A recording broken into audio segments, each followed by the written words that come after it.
welcome back to the channel. We are continuing our adventure in the Lone Wolf series of Choose Your Own Adventure novels in Book 4, The Chasm of Doom. In our previous book, or our previous episode, we left Homeguard in search of Captain Duvall and his men who had been lost to the south. We are trying to track them down and eventually accomplish their mission.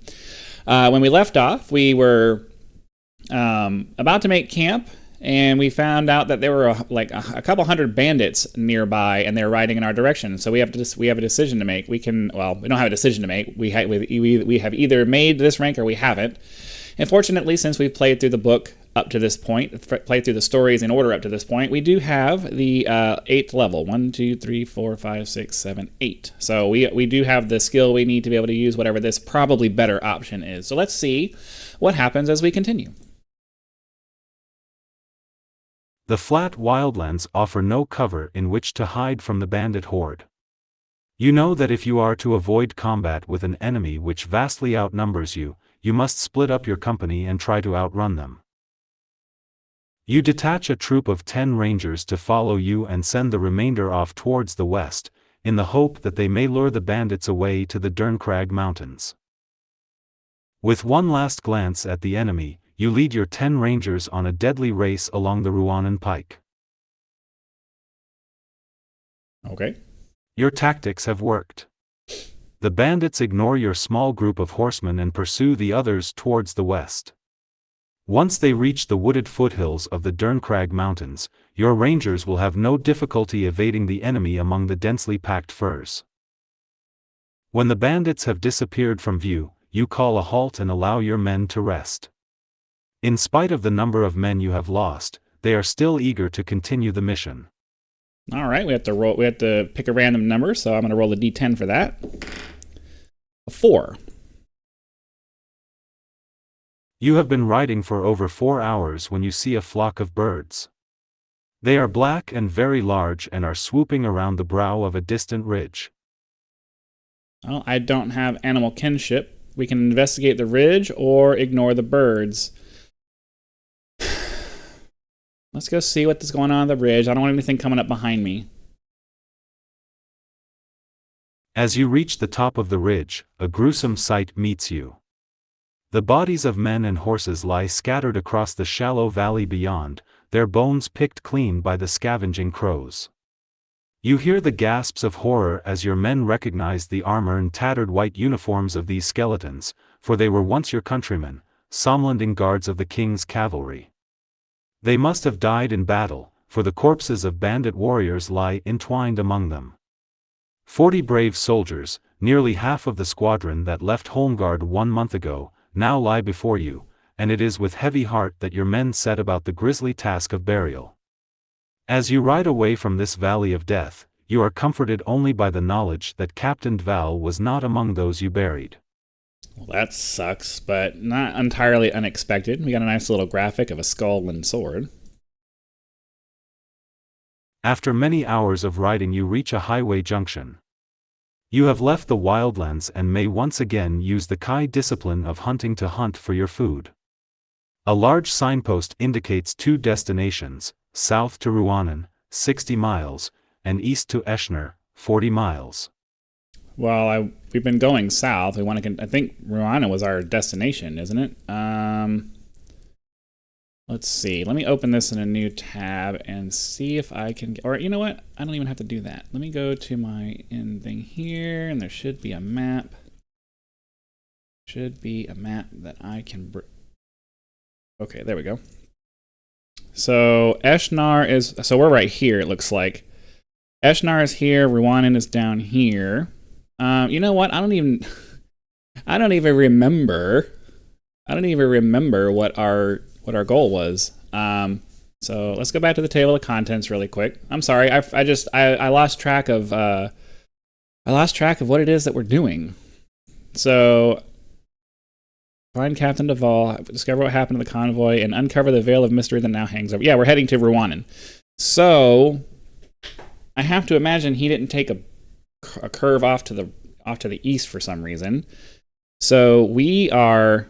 Looks like we're right here. We can go east to Eshnar or continue south to Ruanan. It only makes sense for us to continue south because that's That's where our destination is. So let's go ahead and go that way. It is almost dark when you reach the edge of a densely forested valley. You can just make out the highway disappearing into the trees ahead and catch sight of a signpost pointing towards the south. You are now only 40 miles from Ruanan, but your men are tired and in need of food and rest. All right, well, I guess we'll set up camp on the edge of the forest. The night passes without incident, and you awake refreshed by your sleep. Restore 1 endurance point. After breaking camp, you enter the forested valley. Your warrior instincts warn you that the highway would be the ideal place for an ambush. The densely packed trees lining the roadside could easily conceal an attacker. As a precaution against such a surprise attack, you send 3 of your men on ahead with orders to report back if they should sight anything at all unusual. After traveling some distance, you come across the wreck of a burnt-out wagon abandoned at the side of the road. Behind it, a track disappears eastwards up into the hills. There is no sign of your scouts, who should have returned to report this abandoned wreck. Well, that's not going to be, that's no bueno.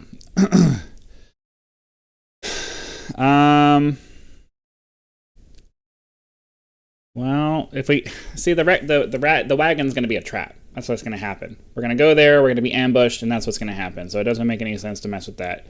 Same thing's going to happen if we ignore their wagon and continue along the highway. But at the same time, we got to go south. If we go off into the hills, that might take us off in a really random direction. So I guess we're going to have to take the bait and just search the wrecked wagon and see if it has any information that we can find. No cargo remains inside the charred shell of the wagon. The wood is black, and the metal fittings have buckled and blistered in the heat. However, in spite of the damage, you find enough proof from the ashes to confirm your suspicions. This is the wreck of a Somlanding cavalry wagon, one of 3 that left for Ruanan with Captain Dval's troop over a month ago.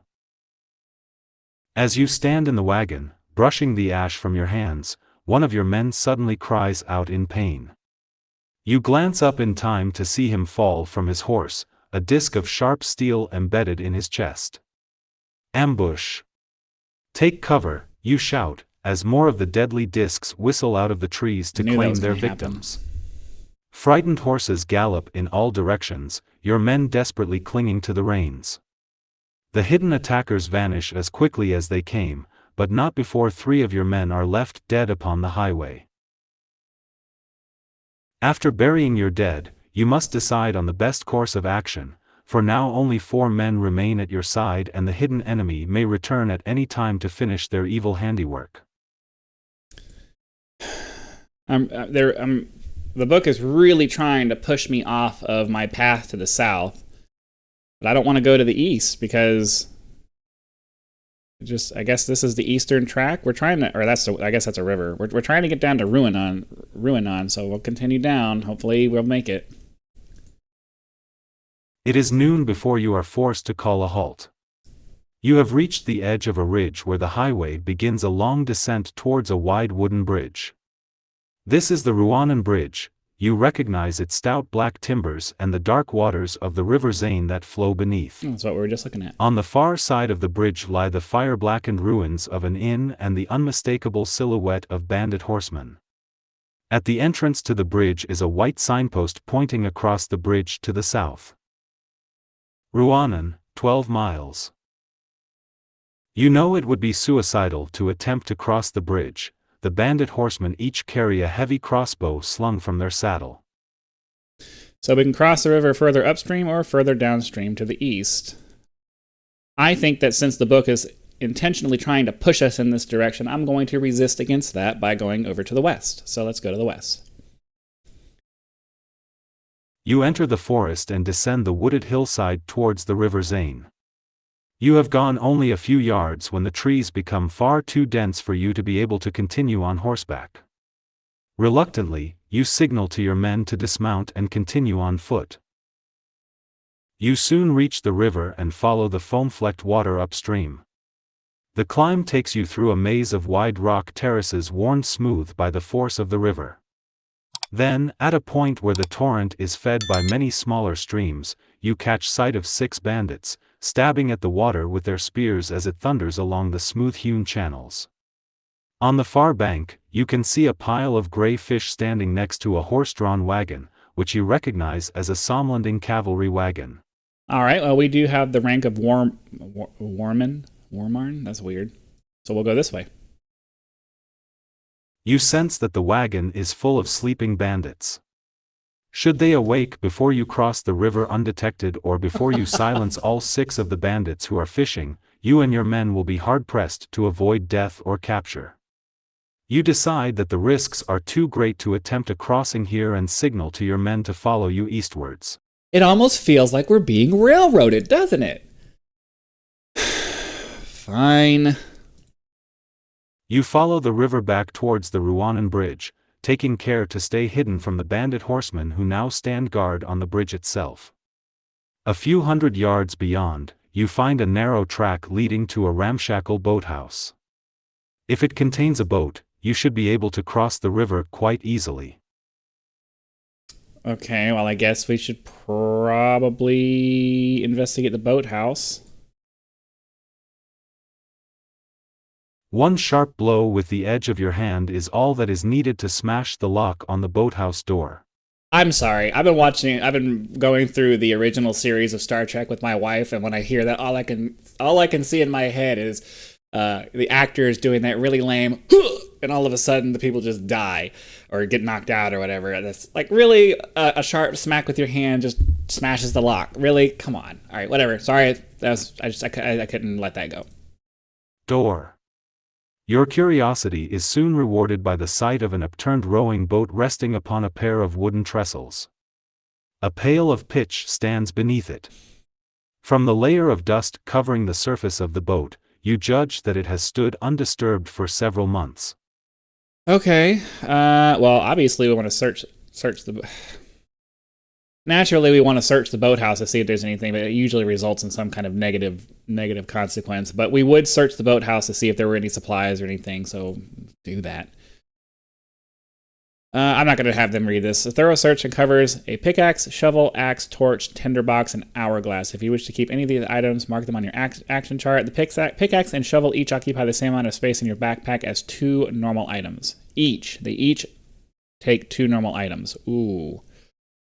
I'm going to take the torch. As much as I'd love the pickaxe or the shovel, I'm not interested in losing. So we're going to take the tinderbox and the hourglass.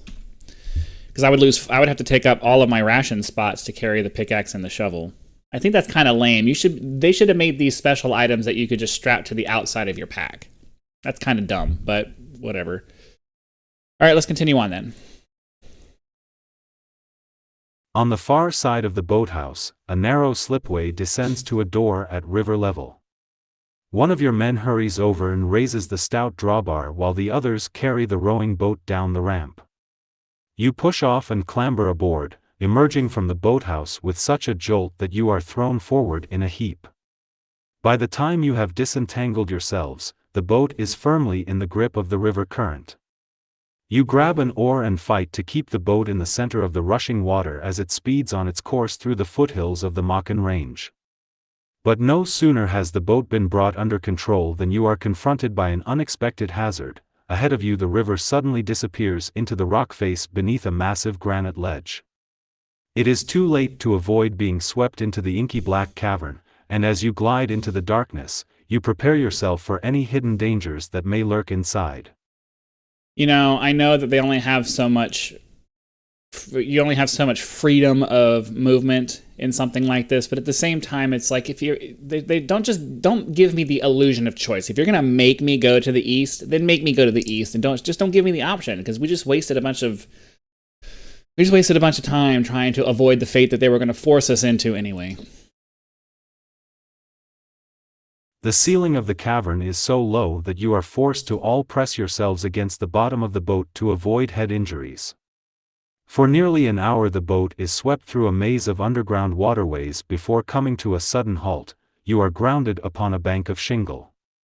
You are in a section of the tunnel that is much higher than any you have previously traveled. To the south the river continues into the rock face, but to the west you notice another shingle bank and a land tunnel beyond. Okay, we can continue by river or go on foot. It doesn't make any sense to me to give up our boat. But at the same time, it's like we're trying to get to Ruinon. If we continue down the river, we're just going to continue going east. Let's see. Let's try to look at this here. I mean, eventually it's going to get us over here into the swamp if we just continue following the river. We're trying to get over here. So, as much as I don't want to give up our boat, I also don't want to end up in the swamp over here, and then, what, we have to try to go through the mountains to get there? That's a hard decision, to be perfectly honest with you. I really don't want to give up the boat, but I think we'll go ahead and... Yeah, we're going to go do that. We'll continue on foot. Wait, does it go... But to the west, you notice another shingle bank and a tunnel beyond. So yeah, this is going to take us back west towards Ruinon, so we'll go that way. Ooh. You are halfway across the underground river when the inky black water begins to seethe and boil.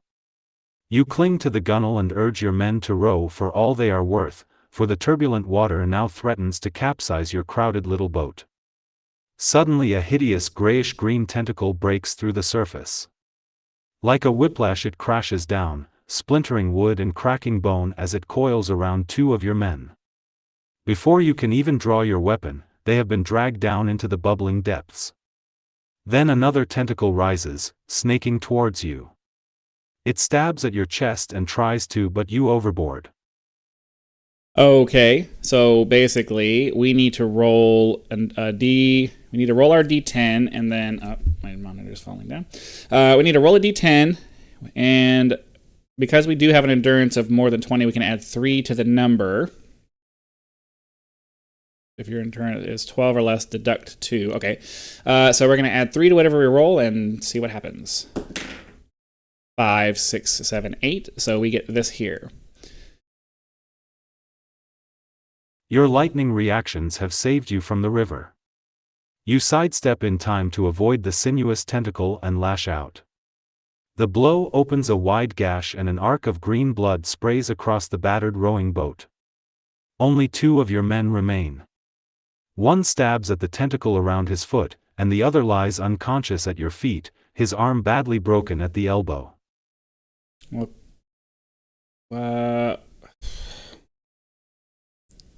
need to save the man that is about to be pulled into the water first.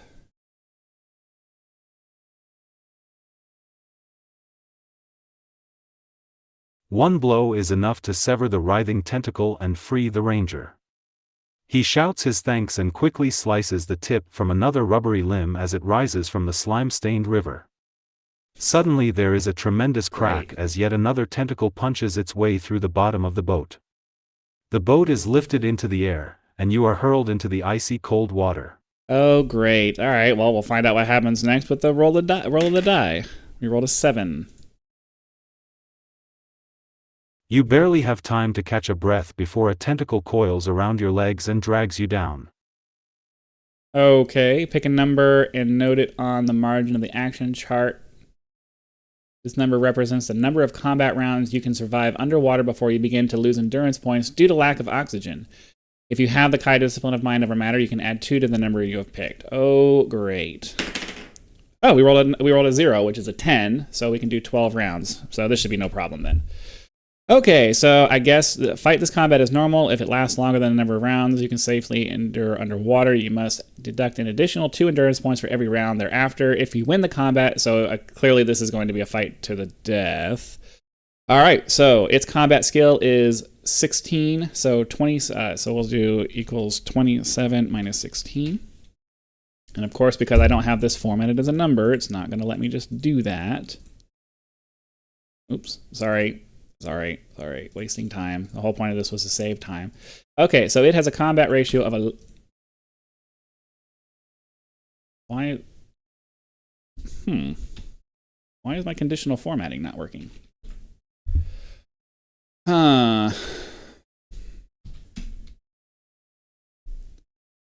Okay, well, whatever. I don't know why that's not working, but And it has an endurance of 37. It was working in the other video. All of a sudden, it's just not doing anything anymore. Oh, no, that shouldn't matter. Shouldn't matter. All of these are based off of this cell here. But whatever. Sorry. Okay, so we have a, yeah, we're going to totally smash this guy. Let's roll for a first round. We roll a 10. For an 11 or higher.